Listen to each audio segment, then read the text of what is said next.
welcome back to Reflect Forward. I'm your host, Carrie Siggins, and I am so glad you are here today. Today, we are going to talk about transformation. So, we're almost at the end of the year, and it's the time that we're all going through strategic planning and getting ready for next year. And I've been thinking a lot about transformation because, well, we're going through that pretty significantly here at Stone Age as we are building more advanced technology for the industrial cleaning industry, building out a software platform and really doing things that have never been done before in our industry. And it's so much fun, but you have to have a laser like focus and you have to bring everybody along for the journey. And that's what you do with strategic planning and communications planning and change management as you're leading your company through transformation. So, I thought that I would spend this week's podcast talking about transformation and give you 5 ways to lead your team or your company through it in a way that is beneficial, in a way that really helps people embrace it so that they can be part of the journey and they can actually help you make it happen because we're all in this together. And you certainly cannot lead transformation on your own as a leader. It takes every single person in your company to understand why you're doing it, where you're going, and what their role is in that transformation. So that's what we're going to talk about today. But before we get started into how you lead through transformation, let's talk a little bit more about why it's so important. I know that people may say it's just a buzzword. And in fact, I don't like using buzzwords. And transformation certainly is one of those words that's out there a lot that businesses overuse. But it's not just that buzzword, it is absolutely a necessity in today's rapidly changing business climate. Between all of the cultural shifts that have to happen to be able to attract and retain workers in this crazy time and still dealing with inflation, dealing with global volatility and unrest, and the way technology is changing things. Like if companies aren't figuring out how to transform themselves to be able to lead through what is going to happen in the future, then they're going to be left behind. So it's really, really important to embrace transformation and to be thinking about how transformation needs to happen in your company. You need to peer into the future. Well, what do we think the future is going to look like? And how do we evolve ourselves to be able to be successful in what that new future looks like? Transformation is really about adapting to market conditions. It's about making technological advancements and it's about evolving customer needs. And all of these things are absolutely happening in my industry, and I'm sure they're happening in yours. We have massive labor shortages. Nobody wants to do high pressure water jetting. It's a very dangerous business, so it's hard to bring people into the industry. Technology is changing, but there's a slow adoption rate to it because people don't want to pay for it. They don't understand it. And there's a gap between what the plant thinks industrial cleaning is and what industrial cleaning actually is. And so there's this big communication gap and expectation gap that technology is going to have to fix. And the customer needs are changing. Like if you don't have people to do the work and you have to make sure that you're doing it safely because it's really important that your employees go home every night. And we also have sustainability goals that are coming into play. How much water are you using in a facility? How much fuel are you using? How much air emissions are you making within a facility? Like all of those things are changing. So those are the things that are specific to my industry. And you should be really thinking about those in yours so that you can be leading the transformation within your own company to meet what those demands are going to look like in the future. Okay, so let's jump into this. So, first, let's talk about the importance of effective leadership in transformation. The ability for leaders to be able to steer their organization towards those goals while navigating the complexities of the change is really paramount.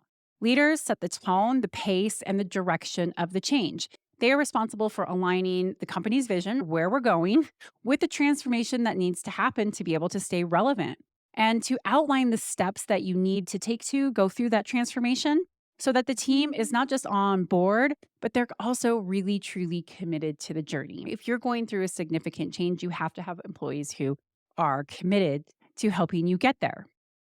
So, why is leading through transformation so dang challenging? Well, it's difficult for a lot of reasons. First, it involves changing the status quo. People don't want to change status quo. They generally prefer it, right? It's known. Even if it's not going to be successful in the future, it's okay because It's known. People don't want to change their processes, their systems. They're comfortable in that. They have to learn something new, which, of course, is all really good. That helps people become more capable and more competent in their roles. But some people are like, oh, God, that sounds like a lot of work, right? I know for a fact that I have some employees who are not excited about our transformation, who don't want to grow because they like the way their jobs are now.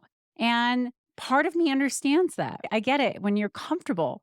But what those people don't realize is if you're not transforming, if you're not growing, you're going the other way. And it's really everybody's responsibility in an organization to make sure that the organization stays healthy. But it starts with leadership. So when you have to change processes, systems, business models, customers, you have to go through this transformation. It can be met with resistance. And that's really difficult to push through as a leader. Sometimes it can be frustrating. Sometimes you don't understand why people are scared.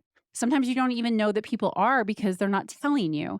So that's why it's really difficult because mostly people are just resistant to change. The second reason why it's difficult to lead through transformation is because it requires a very clear vision and a strategic roadmap, which can be challenging to articulate and implement effectively. I talk a lot about this in my book, The Ownership Mindset. I share a story of getting some really tough feedback about my lack of vision and how it felt erratic, how my decision making felt erratic because people didn't understand where that vision was going. And I knew that there were going to have to be significant technological changes in my industry to be able to meet the challenges that we're going to face in the future. But not everybody saw the same things that I saw. And I was 15 steps ahead. So when I was making decisions about buying technology companies and investing in technology and not investing in certain things, people were like, well, why are we doing this? I don't understand it. And so that feedback that I got changed the way that I led dramatically. And I was able to really improve my leadership ability because I built out that clear vision and then put a much more disciplined process in place to do strategic planning, tactical planning, and implementation. So it's really important that you have that vision, you have that roadmap, and that you tie people's jobs to the work that needs to be done so that they understand how they're part of it. Additionally, transformation involves a cultural shift within an organization, and that needs to be a gradual and often very complex process. It requires changing behaviors and practices and altering the underlying beliefs and attitudes that people have within an organization. When we went direct back in 2016, I had several people who could not believe that we were making a significant business model change. And in fact, one of my employees even shared with me, I thought you were going to fail. I thought this was going to fail. I could not believe that we made this decision. It changed everything about who we were as a company. We worked with dealers. We supported dealers. We didn't have relationships with the end customer. How are we going to do all of this? And they had to go through that transformation. The culture had to go through this significant transformation. And it really was changing behaviors and practices and the underlying beliefs about who we were as a company. Okay, so now let's get into the meat of this. How can you lead transformation better within your team or within your company? I'm going to give you my 5 top tips. And then also I highly encourage you to read my book, The Ownership Mindset, because I talk a lot about transformation as Stone Age has evolved into the company that we are today, growing significantly over the last decade and really transforming our business models and our product offering and our customer base. And so there's all kinds of tidbits in the book on it. So the first one is communicate, and not just communicate, but communicate with clarity and purpose. Clear communication is vital when you're trying to drive transformational change. You have to articulate the vision, like we just talked about. You need to give the reasons for change, share the why, make sure everybody understands like why status quo is not okay.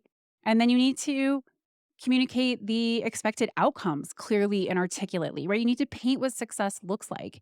Transparency builds trust in the process and it helps mitigate resistance. It doesn't mean that you're not going to get any, but communicate, communicate, communicate. That's the number one thing. Make sure it's clear and make sure it's purposeful. Number 2, involve the team, empower the team.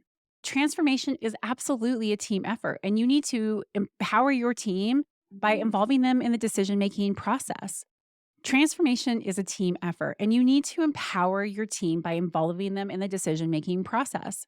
right? I tell a story in the book about when we were going direct and we built a war room because we were really worried about the industry finding out and we were not transparent in our communication.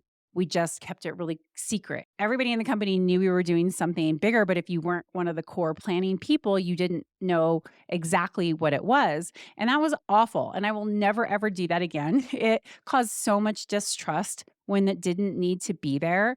And we left a lot of people out in that whole process. It was a huge learning experience for me about empowering and involving the team in the process. When your team, when your employees are the ones who are going to have to implement the change and the ones who are going to have to deal with the fallout, the unintended consequences, the things that you just don't know about as you're going through that change, they're going to have to be the ones to do the hard work. They should understand what's going on up front, ask their opinions on things, involve them in the process every single step of the way. Being more inclusive really fosters a sense of ownership and commitment to the change. And you need that when you're going through a transformation. Third, you have to lead by example. This is so important. You have to embody the change you want to see. Let's say you're going through a significant culture change. If you aren't living the values, embodying the values, if you aren't abiding by the changes that you are laying out, then you are not role modeling that to your employees. And if you're not going to do it, why should they? When we rolled out the ownership mindset, I knew that we as an executive leadership team had to embody it to a T. Now, the ownership mindset, it speaks to me deeply, and I try to be the example for everybody in our values, living them every day by being a great teammate, by practicing self leadership, by delivering on the Stone Age Assurance promise. I'm the role model. I'm the leader. And if I don't do what it takes to be a great teammate, if I don't practice self leadership, if I'm not humble, if I'm not a relationship builder, if I'm not accountable, if I don't admit my mistakes, if I don't take care of myself, if I don't clearly articulate my thoughts, if I don't give feedback or take feedback well, I am not role modeling the behaviors I want to see in other people. The same thing goes for transformation. You have to be there and lead. You can't just say, we're doing this and leave it to everybody else. Role model it, role model it, role model it. Demonstrate your adaptability, right? Demonstrate your resilience. Demonstrate that you're having a positive attitude towards the change. And this will encourage others to follow suit. Even when things get hard, you need to lead. Don't ever forget that. You have to not just talk the talk, but walk the walk. Number 4, foster a culture of continuous learning. This is really important. Companies and leaders are going to have to rapidly change. In fact, adaptability is probably the most important leadership trait, probably the most important human trait, employee trait that we can have. So you need to really make sure that you have a culture that fosters that. So, how are you upgrading skills and knowledge? How are you being innovative? How are you promoting a culture of continuous learning and adaptation? You need to encourage your team to acquire new skills, learn new things, read books together, go to classes, take courses online, take on a project that you don't have experience in. Knowledge keeps the organization agile and ready for change. And then finally, monitor progress and adjust accordingly. This is really important, right? Transformation is a up and down thing. You might think I have this clear vision and this is the way it's going to go and these are the things that we're going to do to get there, but I will guarantee that there's going to be some left turns and right turns, and that goal that you set, that vision that you set out, it most likely will change.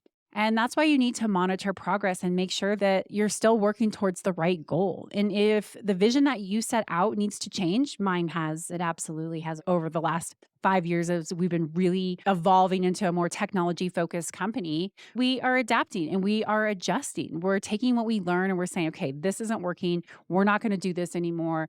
This is what we learned. This is now the direction that we are going to take this particular initiative so that we nail it, so that we are adaptable and really making sure that we're transforming in the right way, in the way that our industry needs us to. So you've got to monitor your progress. You need to check up, set milestones, check yourself against them, celebrate the wins, and make adjustments when things need to be adjusted, when you get off course or when one of your assumptions was wrong. That's okay. All right, now let's talk about the pitfalls. The pitfalls that leaders can sometimes fall into when they're leading transformation because lots of them get transformation wrong. I have certainly made my fair share of mistakes. So, here are some common pitfalls so that you can make sure that you don't fall into these traps as well. So, the first one is underestimating the resistance to change. As we discussed, resistance to change is natural. Leaders need to anticipate it and don't underestimate it. And even if people are telling you they're on board, they might not be. So, really make sure you're doing good change management so that you don't underestimate it and have people silently sabotaging or even outwardly sabotaging the change. The next common pitfall is that there's a lack of alignment. Initiatives can fail without aligning the transformation with your core values and your goals and who you are as a company. This misalignment can lead to confusion and a lack of buy in. So make sure that you're really clear. When we started our transformation to become more of a technology driven company, we had to really explain that vision to employees and show how it fit into our core values, into our strategy, into our goals, and how if we didn't do it, we were going to be left behind. And so that was really important for that lack of alignment. So don't underestimate what can happen when there isn't alignment between that vision and the transformation and what people feel the corporate values, corporate goals, corporate strategy is. And then finally, another common pitfall is that leaders neglect the human element. When you focus solely on the technical aspects of the transformation and neglect the human element, the team's emotions, fears, aspirations, goals, what does this mean for me? Then you can derail the transformation efforts. So do not neglect the human element. It takes the entire team.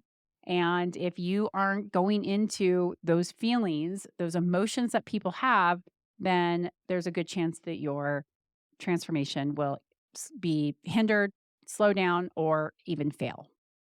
All right. Well, hopefully that helped you think through some of the challenges and ways to lead through transformation and some of those pitfalls that you can fall into. Leading transformation is definitely hard, but it is so essential. It's a skill that every single leader is going to have today in the evolving business environment. And if you can effectively guide your team and your organization through transformation, then you're going to have a much likelier chance of succeeding, of really being that company that your customers value in the future. So embrace clear communication, be inclusive, lead by example, foster continuous learning, and be adaptable. If you do those things as a leader, then there's a good chance you'll get it right. Okay, on to my question of the week. This week's question comes from my LinkedIn network. Someone reached out to me after reading the book and said, you talk about the importance of being curious in your book and how you can become more curious. How can you foster more curiosity within your team? This is really important because when you foster a workplace culture of curiosity, where team members are motivated to pose challenging questions or disrupt usual processes or pursue their passion, it really leads to a workplace where individuals feel more recognized and valued and inspired. So it's really important that you create an environment to be able to foster that curiosity. I'm a big believer in asking questions and letting people think for themselves in challenging situations or when you're leading a project or going through a big initiative, going through some transformation like we just talked about. The first statement I use is, I'm not sure. When somebody's asking a question of the leader or a leader is being looked to give an answer, when they say, I'm not sure, it helps show that there's intellectual modesty and it allows for people to then dive into their own thoughts on a particular problem that you're trying to solve, a conflict, an initiative that you're working on. I'm not sure. That says, hey, I don't have all the answers as a leader. What do you think? So don't be afraid to say, I'm not sure. It will absolutely foster curiosity within your team. Another way to do it is to ask, what do you think? I just said that a second ago too. But what do you think? That is a way to help people flesh out their ideas. Can you please share your opinion? And then go to the next person and say, well, what do you think about that? Go around the room and get people to open up and share and have that dialogue. It absolutely fosters communication. Another phrase that I use regularly is, tell me more about that, or what did you mean by that? When somebody makes a statement and doesn't go into details, when you pause in and ask them for more details by saying, "Hey, I'd like to understand what you meant by that. I would like to understand why you chose that word. I would like to understand where this emotion is coming from." It allows people to go deeper into the details of what they're thinking and what they're feeling. I call it pulling the thread. So don't be afraid to pull that thread. It absolutely fosters curiosity. And then finally, do not be afraid to bring people into a conversation who are not normally part of a conversation. So easily we create these echo chambers. Management makes these decisions. But if you bring in people from throughout the organization and ask their opinion and their ideas on things, you don't know what you're going to learn. It could be really amazing. So don't be afraid to bring other people into the conversation, especially those who you might just assume, oh, they probably don't have an opinion on that. Well, they probably do. And it might just give you a whole new, fresh perspective. And it absolutely fosters curiosity. So those are my tips. I hope that those help. Great question. Thank you for asking. And now I will leave you to your day. I hope you have a great one. If you like this podcast, please write a review, subscribe to it, share it with a friend. It helps with the algorithms. And I really appreciate you. Thanks so much. Have a great day.